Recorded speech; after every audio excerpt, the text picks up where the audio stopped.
futebolaço, eu sou o Dieguinho e então, rapaziada, tá entrando no ar mais um girão de notícias do meu, do seu, do nosso Clube de Regatas Vasco da Gama. Deixa o like aí no começo do vídeo que ajuda a gente bastante, segue a gente lá no Instagram e vamos logo às informações. Bom, galera, trazer para vocês algumas atualizações aqui. Primeiro, tivemos dois jogos importantes, um às 4 da tarde. Infelizmente o Avaí venceu o Londrina em casa por 2-0 e o outro jogo que aconteceu às 7 horas da noite, também infelizmente o CRB fora de casa venceu o Náutico, que virou um tremendo de um saco de pancada, chegou à 5ª derrota consecutiva na competição. Além disso, antes dessas 5 derrotas vinha de um empate e o CRB segue no G4 agora com 47 pontos e o Avaí entrou no G4 e tirou o Goiás e chegou a 46 pontos. Ou seja, nessa rodada o Vasco conseguiu apenas tirar um ponto de distância para o G4. A distância que era de 7 pontos na rodada anterior,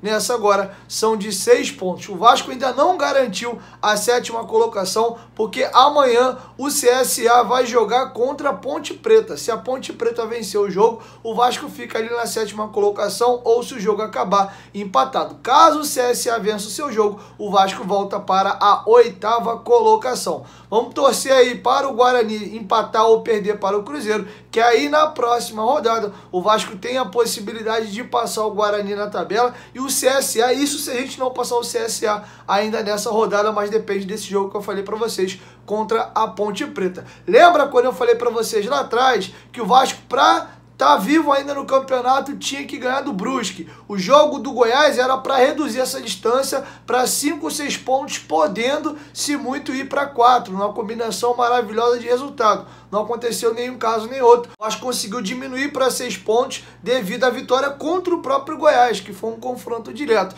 Mas olha como a situação do Vasco ainda é muito delicada. Se o Vasco não vencer o Confiança no final de semana e os times vencerem, o Vasco volta a ficar 9 pontos do G4, ou seja, em 3 rodadas, não adiantou nada ter ganho 2 vitórias, ele só teria tirado 1 ponto de diferença, com 3 jogos a menos e agora faltando apenas 10 jogos. Então o Vasco tem que continuar ganhando, até ele chegar num ponto de empatar em número de pontos com a galera do G4 ou até entrar. Aí normal, depois que ele entrou, aí ele empata, perde, ganha e vai no bolo dos outros ali. É o importante na última rodada tá dentro do G4, mas por enquanto o Vasco ainda precisa aí de mais umas 3 vitórias aí consecutivas para ele conseguir entrar. Como eu acabei de narrar, o Vasco está a 6 pontos do G4. Se der tudo muito certo e essas 3 equipes aí, Avaí, CRB, Goiás, Guarani, perderem os próximos jogos dele, o Vasco só empata em número de pontos. Então o Vasco precisa de pelo menos aí 3 rodadas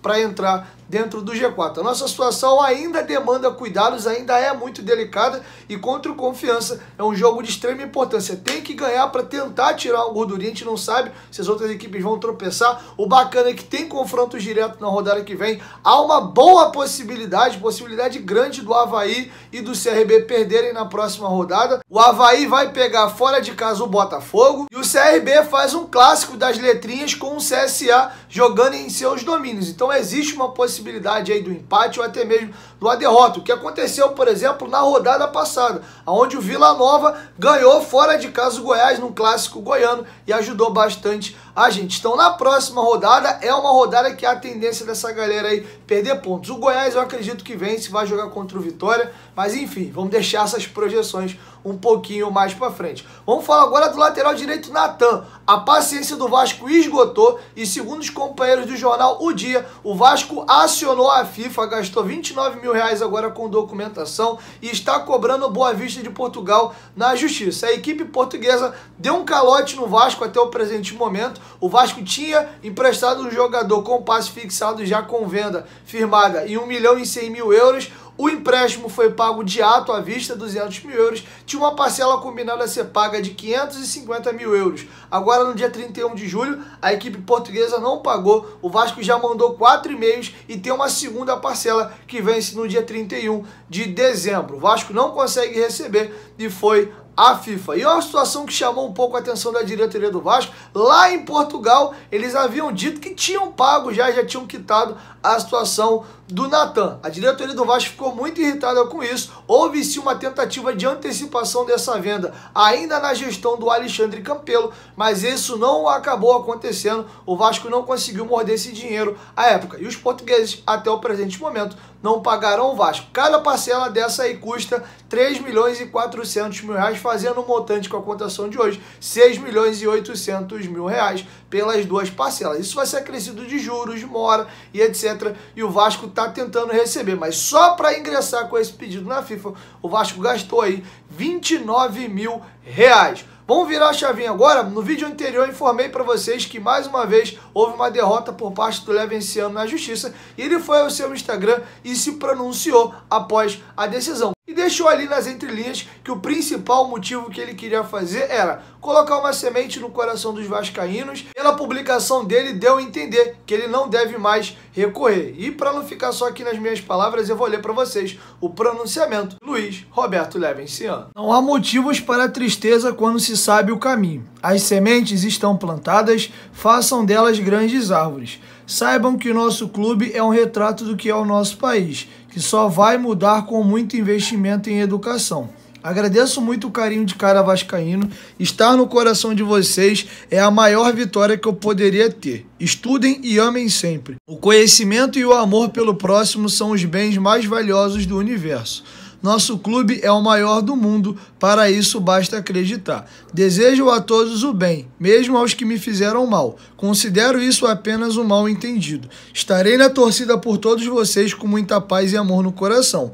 Enquanto isso, querida família vascaína, continuarei estudando e compartilhando sempre alguma coisa boa com vocês. Sintam-se abraçados com muito afeto e amor. Todos cabem no meu abraço. Bom, galera, vamos falar um pouquinho de Diego Souza agora e por causa do irmão dele, o Diogo Souza. É isso mesmo, eles têm um nome parecido ali.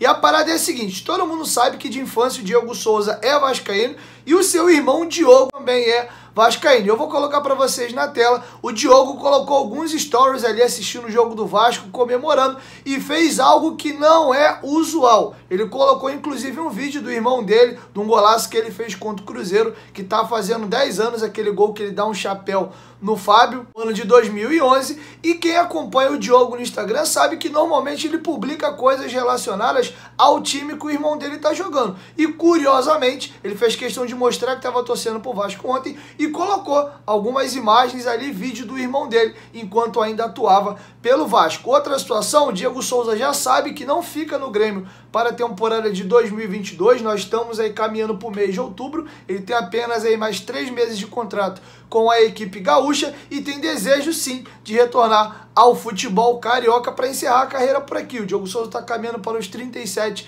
anos de idade e ele é muito amigo pessoal do Alexandre Pássaro, que é atual diretor executivo do Vasco. Para essa temporada não vai acontecer nada, mas fica aí talvez um feeling de que pode rolar alguma coisa pro ano que vem. E aí eu agora vou levantar a bola para vocês aqui. Vocês acham que cabe no Vasco pro ano que vem Diego Souza? O Nenê tem 40, vai fazer 41. Cabe também o Diego Souza? Hoje ele joga na função que faz o Germancano. E aí, os dois não dá para jogar junto mais. O Cano fica no banco, o Diego fica, revezam. Como é que faz essa situação? Cabe um time com Diego Souza, Nenê e Germancano? Será que o Cano fica pro ano que vem também? Ele tá com o contrato no final? Tem todas essas questões para fazer vocês refletirem e deixar a opinião de vocês aqui embaixo nos comentários. Para finalizar, galera, vamos tratar aqui de um assunto muito bacana e por outro lado também que muito me emocionou. O Riquelme ontem fez um partidaço e ele se emocionou demais, tanto durante o jogo quanto após do jogo,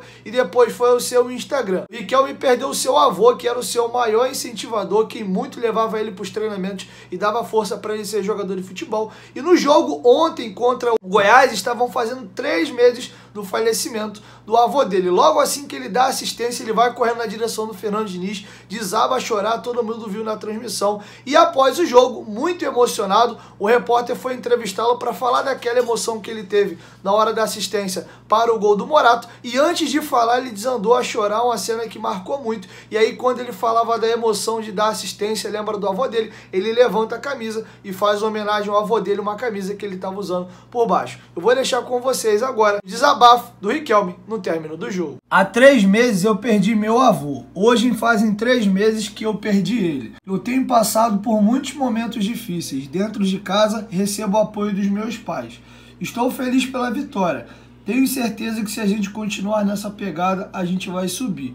Hoje fazem 3 meses que meu avô José Manuel faleceu. Quero homenagear ele. Continuando falando de Riquelme aqui, após a partida ele também foi lá no seu Instagram e fez uma dedicatória, agradecendo a Deus e também falando novamente do avô dele. E antes de eu colocar para vocês o que ele escreveu, eu vou só deixar um vídeo curtinho dele com o avô dele dançando para vocês verem como os dois eram muito agarrados.